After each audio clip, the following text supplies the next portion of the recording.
Un libro digno de confianza. Quinta parte. Grecia en la historia bíblica.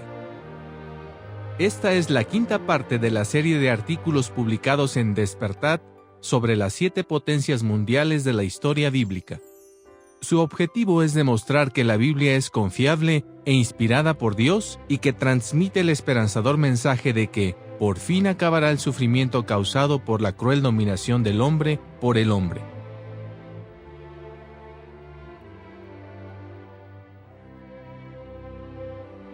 En el siglo IV antes de nuestra era, un joven macedonio llamado Alejandro hizo que Grecia saltara a la escena mundial. De hecho, la convirtió en la quinta potencia de la historia bíblica y con el tiempo a él llegó a conocérsele como Alejandro Magno. Los imperios que le precedieron fueron Egipto, Asiria, Babilonia y Medo-Persia. La nota a pie de página dice: en este artículo se hace referencia a la Grecia anterior al primer siglo. Por lo tanto, no existe relación alguna con las fronteras del Estado griego moderno. Fin de la nota.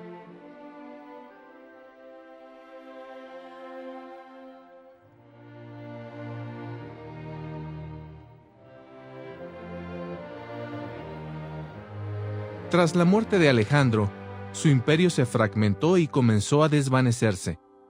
Sin embargo, el influjo de Grecia a través de su cultura, idioma, religión y filosofía perduró mucho después del cese de su influencia política.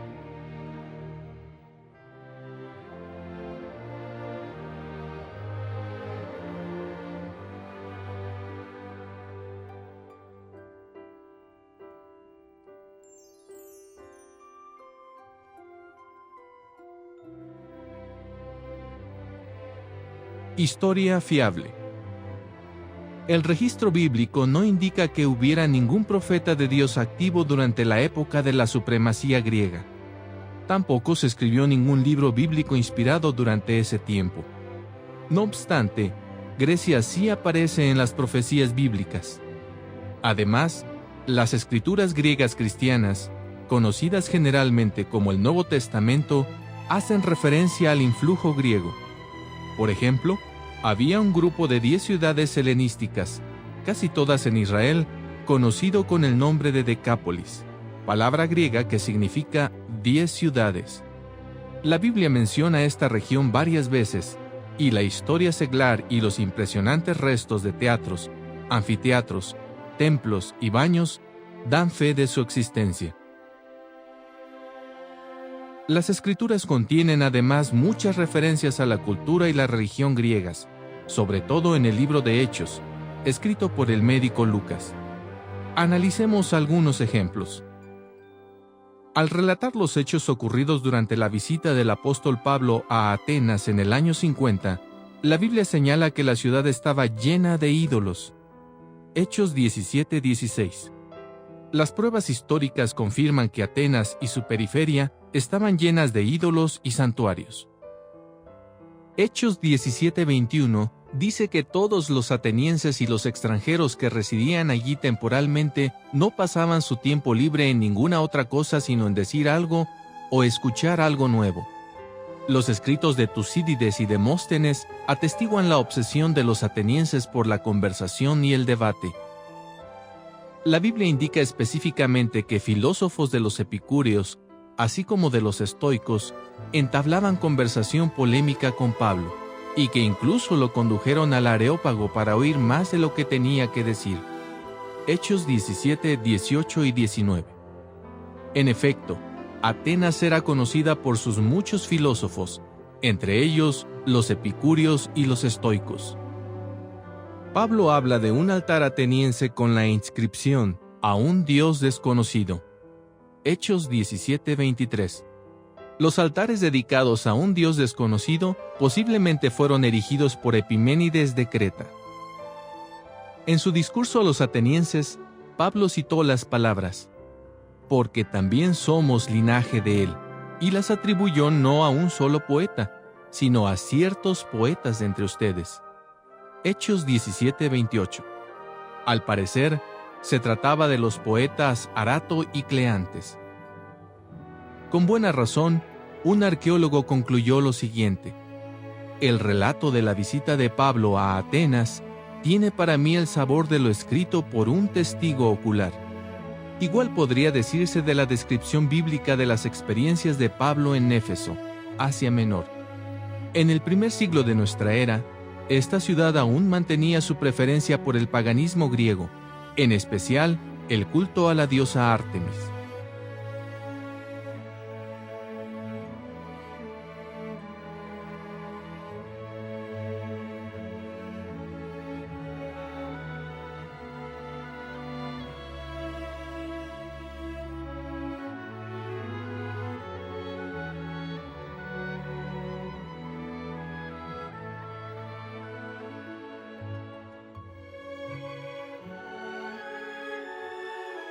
El templo de Ártemis, una de las 7 maravillas del mundo antiguo, se menciona varias veces en el libro de Hechos. Por ejemplo, se nos dice que el ministerio de Pablo en Éfeso enojó a un platero llamado Demetrio, que tenía un floreciente negocio dedicado a fabricar templetes en plata de la diosa Ártemis. El enfurecido Demetrio dijo: «Este Pablo ha persuadido a una muchedumbre considerable y los ha vuelto a otra opinión, diciendo que no son dioses los que son hechos con las manos». Hechos 19, 23 a 28. Eso encolerizó a los presentes, que comenzaron a gritar: «¡Grande es Ártemis de los Efesios!». En la actualidad se pueden visitar las ruinas de Éfeso y el lugar donde estaba ubicado el templo de Ártemis. Además, inscripciones antiguas halladas en Éfeso demuestran que se hacían ídolos en honor de la diosa y que había un gremio de plateros en la ciudad. Profecía confiable. Unos 200 años antes de Alejandro Magno, el profeta Daniel escribió lo siguiente respecto a la dominación mundial: «Mire, había un macho de las cabras que venía del poniente sobre la superficie de toda la tierra, y no tocaba la tierra. Y en lo que respecta al macho cabrío, había un cuerno conspicuo entre sus ojos. Y siguió viniendo hasta el carnero que poseía los 2 cuernos, y vino corriendo hacia él en su poderosa furia. Y procedió a derribar al carnero y a quebrar sus 2 cuernos, y resultó que no hubo poder en el carnero para mantenerse firme delante de él. De modo que lo arrojó a la tierra y lo holló. Y el macho de las cabras, por su parte, se dio grandes ínfulas hasta el extremo. Pero en cuanto se hizo poderoso, el gran cuerno fue quebrado, y procedieron a subir conspicuamente 4 en lugar de él, hacia los 4 vientos de los cielos». Daniel 8, 5 a 8. ¿A quién se referían esas palabras? El propio Daniel lo aclara. El carnero que tú viste, que poseía los 2 cuernos, representa a los reyes de Media y Persia. Y el macho cabrío peludo representa al rey de Grecia, y en cuanto al gran cuerno que estaba entre sus ojos, representa al primer rey. Daniel 8, 20 a 22. Piense en ello. Durante el tiempo de la potencia mundial babilónica, la Biblia predijo que las potencias siguientes serían Medo-Persia y Grecia. Además, tal como ya se destacó, la Biblia declaró expresamente que en cuanto se hiciera poderoso el gran cuerno, Alejandro sería quebrantado y reemplazado por otros 4, añadiendo que ninguno de ellos sería descendiente suyo. Esta profecía se cumplió en todo detalle. Alejandro ascendió al trono en 336 antes de nuestra era, y 7 años después ya había derrotado al poderoso rey persa Darío III. Posteriormente, siguió expandiendo su imperio hasta su prematura muerte en el año 323 a los 32 años de edad. Nadie, ni siquiera un descendiente, sucedió a Alejandro como gobernante absoluto. En vez de eso, sus 4 generales principales, Lisímaco, Casandro, Seleuco y Ptolomeo, se proclamaron a sí mismos reyes y tomaron el control del imperio, explica el libro La época helenística. Durante sus campañas, Alejandro cumplió también otras profecías bíblicas. Por ejemplo, los profetas Ezequiel y Zacarías, que vivieron durante los siglos VII y VI antes de nuestra era, anunciaron la destrucción de la ciudad de Tiro.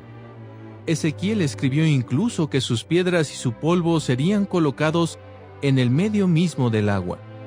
Ezequiel 26, 3 a 5 y 12. ¿Se cumplieron aquellas palabras? Veamos lo que las tropas de Alejandro hicieron durante el sitio de Tiro en el año 332. Recogieron los escombros de la antigua ciudad continental y los arrojaron al mar para construir un terraplén de acceso a la parte insular de la ciudad. La estrategia funcionó y Tiro cayó. Un explorador que visitó la zona en el siglo XIX aseguró: "Las profecías contra Tiro se han cumplido hasta en sus más mínimos detalles".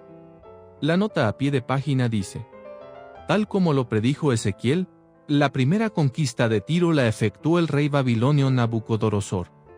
Tiempo después, la ciudad fue reconstruida, y esta ciudad reconstruida fue la que destruyó a Alejandro, cumpliendo al pie de la letra las palabras de los profetas. Fin de la nota.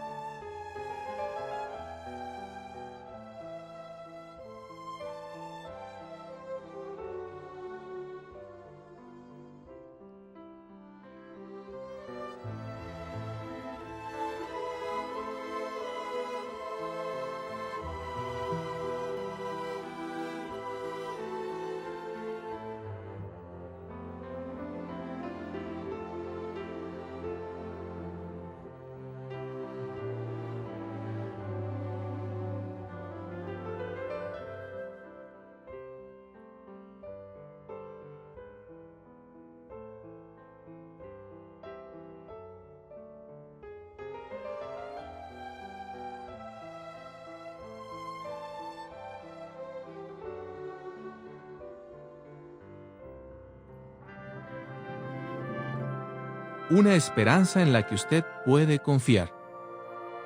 Las conquistas de Alejandro no resultaron en un mundo pacífico y seguro. Tras analizar el periodo de dominación de la antigua Grecia, un erudito hizo este comentario: las condiciones básicas del común de la gente han cambiado poco. Esta situación, que se ha repetido a lo largo de la historia, corrobora una vez más la afirmación bíblica de que el hombre ha dominado al hombre para perjuicio suyo. Eclesiastés 8:9.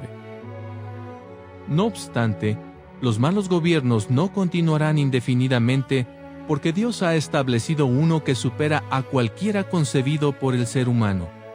Llamado el reino de Dios, reemplazará a todos los gobiernos humanos, y sus súbditos disfrutarán para siempre de verdadera paz y seguridad. El rey del reino de Dios no es otro que Jesucristo. A diferencia de los gobernantes humanos arrogantes y sedientos de poder, a Jesús lo motiva el amor a Dios y a la humanidad. Respecto a él, un salmista predijo: Él librará al pobre que clama por ayuda, también al afligido y a cualquiera que no tiene ayudador. Le tendrá lástima al de condición humilde y al pobre, y las almas de los pobres salvará. De la opresión y de la violencia les redimirá el alma. Salmos 72, 12 a 14. ¿Es ese el tipo de gobernante que usted desea? En tal caso, le interesará leer sobre la sexta potencia de la historia bíblica, Roma. De hecho, fue durante la época romana cuando el anunciado Salvador nació y dejó su huella indeleble en la historia de la humanidad. Lo invitamos a comprobarlo en el sexto artículo de la serie que encontrará en el siguiente número de esta revista. Fin del artículo.